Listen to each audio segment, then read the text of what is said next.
சக்தி சமையலில் இன்றைக்கி நம்ம பார்க்க போகிறது ஒரு வேர்க்கடலை குழம்பு தான். இது எப்படி செய்யலான்னு பார்க்கலாம் வாங்க. ஒரு மிக்ஸி ஜார் எடுத்துங்க. மிக்ஸி ஜாரில் ஒரு 10 பல் போல் பூண்டு சேர்த்துக்கலாம். சேர்த்துக்கிட்டு நம்ம ஒரு சின்ன துண்டு அளவுக்கு இஞ்சி சேர்த்துங்க. இப்போ பழுத்த தக்காளியாக ஒரு 2 சேர்த்து நல்லா அரிஞ்சு சேர்த்துங்க. இது கூடவே கொஞ்சமாக பெருஞ்சீரகம் சேர்த்துங்க. சேர்த்துட்டு நம்ம இதை ஒரு பேஸ்ட் பதமாக நம்ம அரைச்சி எடுத்துக்கலாம். இப்போ ஒரு கடாய் வச்சுருக்கேன். இப்போ கடாயில் நல்லெண்ணெய் சேர்த்துக்குங்க. புளிக்குழம்புக்கு எப்பயுமே நீங்கள் நல்லெண்ணெய் சேர்த்து செய்யும்போது டேஸ்ட்டும் சூப்பராக இருக்கும். நீங்கள் நல்லெண்ணெய் சேர்த்து செஞ்சு பாருங்கள். வாசனையும் நல்லாயிருக்கும், டேஸ்ட்டும் சூப்பராக இருக்கும். இப்போ நம்ம நல்லெண்ணெய் சேர்த்துக்கலாம். சேர்த்துட்டு இது கூடவே கடுகு சேர்த்துங்க.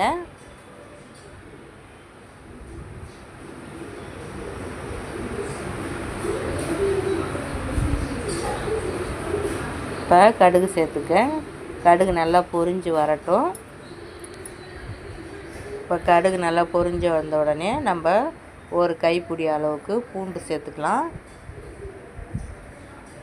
இப்போ பூண்டு சேர்க்கும்போது வாசனையும் சூப்பராக இருக்கும். நம்ம அதனால தான் அதுலேயும் சேர்த்துருக்கோம். இப்போ பூண்டு சேர்த்து நல்லா பொரிஞ்சு வரட்டும்.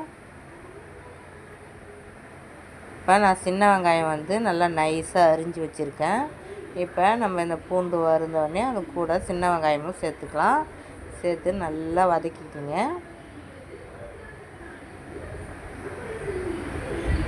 நல்லா வதங்கி வரட்டும்.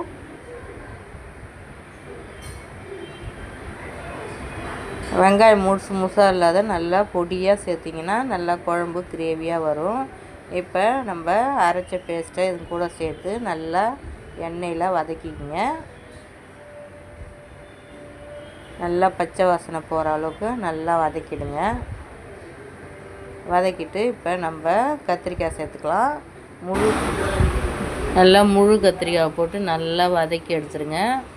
இப்போ நம்ம வேர்க்கடலை ஊற வச்சுருக்கேன். அதையும் இது கூடவே சேர்த்துங்க. உங்களுக்கு எவ்வளோ அளவுக்கு வேணுமோ அவ்வளோ அளவு நீங்கள் சேர்த்துங்க. டேஸ்ட் சூப்பராக இருக்கும். நீங்கள் ஒரு இடி இந்த குழம்பு வச்சு சாப்பிட்டு பாருங்கள், அவ்வளோ டேஸ்ட்டாக இருக்கும். இப்போ இதை நல்லா எண்ணெயில் மசாலா கூட நீங்கள் வதக்கிடுங்க. நல்லா வதங்கி வரட்டும். இது கூட மஞ்சத்தூள் சேர்த்துங்க. மஞ்சத்தூள் சேர்த்து நல்லா வதக்கி விட்டுடுங்க. இப்போ இதுக்கு காரத்துக்கு ஏற்ற மாதிரி நம்ம சேர்த்துக்க போகிறோம். இப்போ கருவேப்பிலை சேர்த்துக்கலாம். நல்லா எண்ணெய் பிரிஞ்சு வர அளவுக்கு நல்லா வதங்கி வரட்டும்.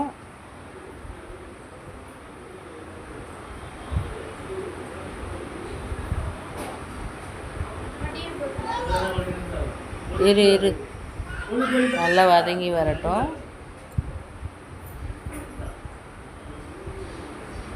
பாருங்கள், நல்லா எண்ணெய் பிரிஞ்சு வருது. அப்போ தான் அந்த கத்திரிக்காய் மல்லாட்டை பயிறு எல்லாமே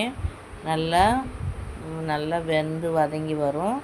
இப்போ நம்ம காரத்துக்கு தகுந்த மாதிரி 2 ஸ்பூன் மிளகாத்தூள் சேர்த்துக்கலாம். இது கூடவே உப்பு சேர்த்துக்குங்க. சேர்த்து நல்லா கலந்து விட்டு கொஞ்சமாக புளி சேர்த்துங்க. இதுக்கு அதிகமாக புளி சேர்க்காதீங்க. ஏன்னா நான் பெரிய தக்காளி 2 பழுத்த தக்காளி சேர்த்துருக்கேன். அதனால் புளிப்பு கொஞ்சம் கம்மியாக சேர்த்துங்க. சேர்த்து நல்லா கிளறி விட்டுடுங்க. இதுக்கு தேவையான உப்பு எல்லாம் கரெக்டாக இருக்கான்னு பார்த்துங்க.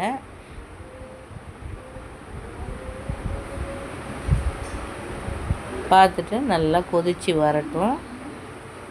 நம்ம நல்லா சுண்டின பக்குவமாக இருந்தால் குழம்பு சூப்பராக இருக்கும். 4 நாள் ஆனாலும் கெட்டே போகாது. பாருங்கள், சூப்பராக ரெடி ஆகிடுச்சு குழம்பு. அவ்வளோதான், சூப்பரான சுவையான மல்லாட்டை பயிறு குழம்பு ரெடி ஆகிடுச்சு. நீங்கள் 4 நாள் கூட வச்சு சாப்பிட்லாம். சூப்பரான டேஸ்ட்டில் இருக்கும். ஒரு இது ட்ரை பண்ணி பார்த்துட்டு கமெண்ட் பண்ணுங்கள், சப்ஸ்கிரைப் பண்ணுங்கள், பக்கத்தில் உள்ள பெல் ஐக்கானையும் டச் பண்ணுங்கள். நன்றி.